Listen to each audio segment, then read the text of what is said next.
Aí galera, vamos para mais um vídeo do canal. Dessa vez a gente vai fazer um mapa mental sobre uma patologia muito importante, né? Uma síndrome dolorosa muito importante do ombro, que é a capsulite adesiva, né? Também chamado de ombro congelado. Então, capsulite adesiva, tá? Bom, primeiro que a gente coloca aqui como importante é a definição, né? O que é a capsulite adesiva? Bom, primeiro é uma síndrome, como eu falei, dolorosa do ombro, a das mais importantes. Ela tem um início, vamos colocar aqui, um início insidioso, ou seja, é um início lento, sem sinais alarmantes, né? De repente o paciente está com um bloqueio importante das amplitudes do ombro. Não é a única causa de rigidez, tá? Não é a única causa de rigidez. Às vezes há um sobrediagnóstico, né? O excesso de diagnóstico de capsulite adesiva, quando na verdade não é capsulite adesiva. Às vezes é uma complicação de uma tendinite, de uma tendinopatia, né?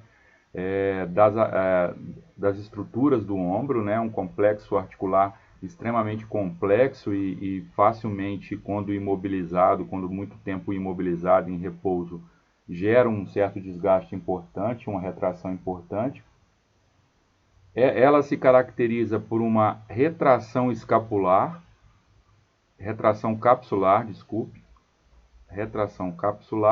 sendo essa retração capsular o denominador comum da patologia, né? Então, a retração ela é decorrente, a diminuição, a imobilidade, a diminuição na DM é decorrente da retração capsular. Então, ela pode gerar também aderência a estruturas vizinhas, como por exemplo o húmero, né? Então, a cápsula pode se ligar ao húmero, né? Impedindo ainda mais, dependendo do estágio, né, da evolução da doença, impedindo ainda mais a mobilidade, a movimentação da articulação. Ela tem uma evolução arrastada. Depois a gente vai falar sobre os estágios da doença. Ela pode chegar até 24 meses de evolução, então até uma evolução bem arrastada. E existe uma retração precoce do ligamento córaco-humeral. Então, uma retração precoce desse ligamento córaco-humeral, tá? Então, essa aí seria as principais características da definição da capsulite adesiva, certo? Bom, os estágios da doença.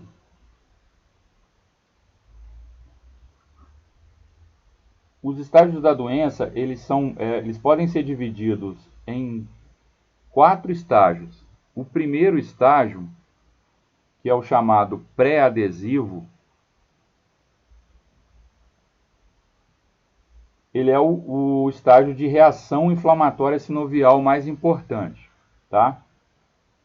Depois, o estágio 2, é o estágio de sinovite adesiva.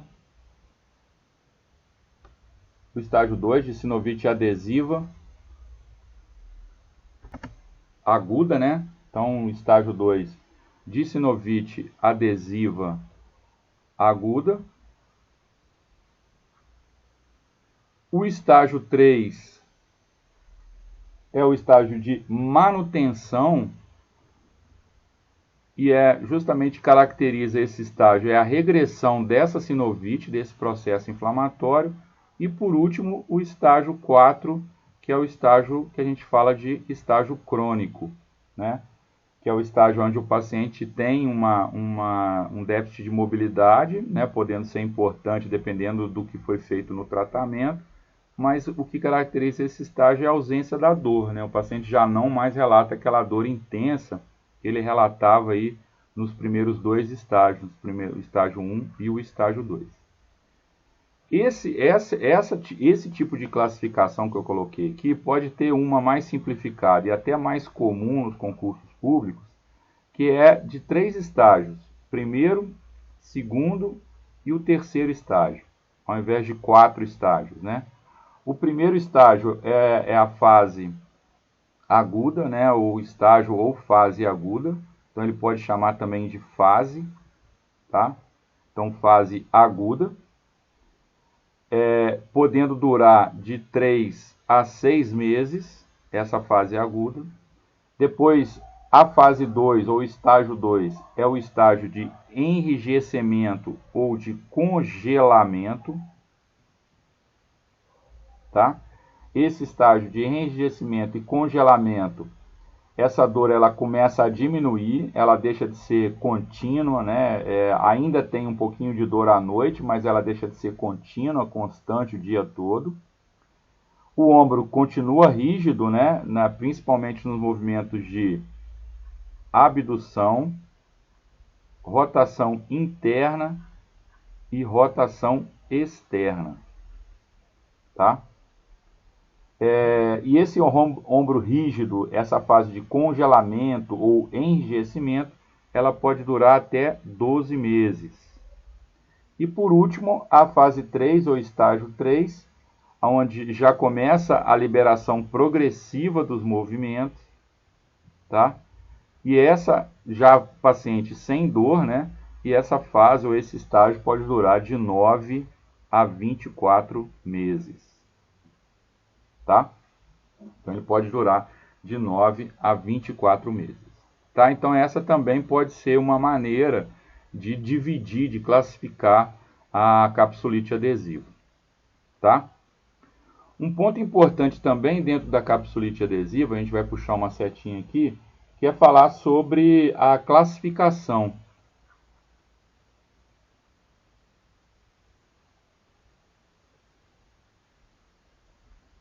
A classificação quanto à etiologia, né?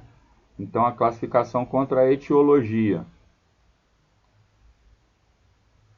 Essa classificação quanto à etiologia, ela é da seguinte maneira: ela é chamada de primária ou idiopática, tá? Não se sabe a causa, o porquê que se desenvolveu um quadro de capsulite adesiva. Então, primária idiopática. A segunda, a outra classificação é a secundária. Aí a secundária se sabe mais ou menos qual é a causa dessa capsulite adesiva, e por isso ela é dividida em intrínseca, que tem a ver com o próprio ombro, né, com o próprio complexo articular do ombro, e extrínseca, que não tem a ver com o ombro, tem a ver com outras patologias ou outras regiões, é fora do ombro, né?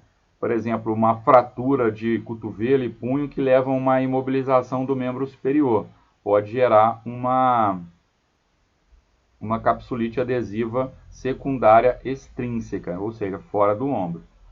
E além da primária e secundária, você tem a sistêmica, que é algumas alterações sistêmicas, né, metabólicas, inflamatórias sistêmicas, podem levar ao aparecimento de uma capsulite adesiva.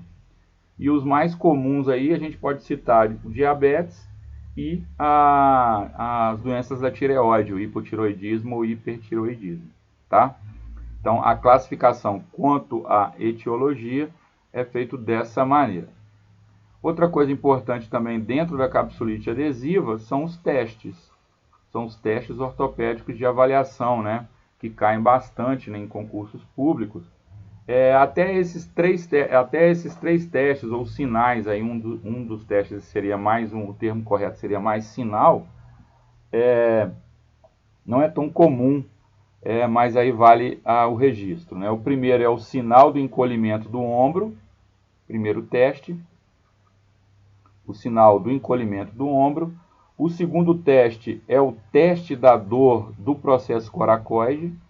Então, esse teste se caracteriza por palpação do processo coracoide, da acrômio e da região posterior do ombro, tá? o paciente relata dor maior no processo coracoide, na palpação do processo coracoide. Existem alguns estudos que falam, estudos ainda muito questionáveis, né? Mas que falam que esse sinal de palpação do processo coracoide positivo, ou seja, o paciente relatar dor, isso é um sinal isolado, bem importante de diagnóstico da capsulite adesiva. E por último, o terceiro que eu falei, que é mais um sinal do que um teste, é a redução global do movimento. Esse sim a gente pode colocar aí como importante, né? Característica importante da patologia. Então você tem aí uma rigidez geral dos movimentos, né? De abdução, rotação interna, externa, flexão, extensão. Ele está comprometido totalmente a movimentação. Beleza? Então é isso que eu tinha para dizer. Espero que vocês tenham gostado do vídeo. Quem gostou aí, compartilha, dá o seu joinha aí. Divulga nas suas redes sociais. A gente tem aí o curso preparatório online para concursos em fisioterapia. Embaixo na descrição do vídeo tem um cadastro onde você pode receber por e-mail maiores informações, ou você vai lá no @paulobrito.fisio. Lá no Instagram, né, a gente tem também um cadastro ou um contato direto via WhatsApp, que você pode tirar maiores dúvidas sobre esse curso preparatório. Beleza? Espero que vocês tenham gostado e até o próximo vídeo.